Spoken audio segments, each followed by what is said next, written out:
Tano pasada le sini nanti pasada itu mana? Lawa yang kelas. Mama itu tu iya.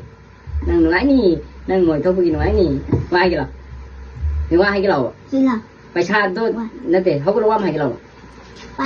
1, 2, 3, 4, 5, 6, 7, 8, 9, 10. Ini nang mau tu kita. Ni mungkin nungai.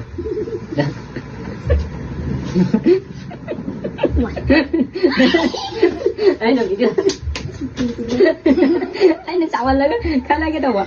Cháu cháu ra tụi anh ta. Thật thử.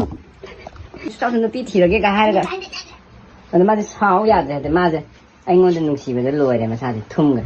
Ba thôi cái nó pi lâu ni cái rồi. Sao tụi anh ta. Các anh nó pi lâu thì nó ta rồi. Sum anh cái hai thì năng tháo ra bờ năng nhiều khá lớn rồi. Tháo ra tập. Cái gì? Tháo ra tập. Trời ơi, mà thuộc mà khoa. Thì đây ý cái gì nè. Sai cô quen mà. Cái đó nung xì này tiếp tới cái rồi, mà tiếp tới rồi. Lồng con đi cái hai cái đi ăn sầu cái đó là khá lớn này, đi sầu tao bảo xem cái lồng con đi ôi bên đó sầu chưa? Sầu đây nên đi bên đó. Cái tí cái gì này, push lên là khá là gì này, năng cái mà cái phong này phơi direct push lên. Nếu push lên cái đó thì lấy cái muốn push lên là khá là cái gì? Yan tanin deh.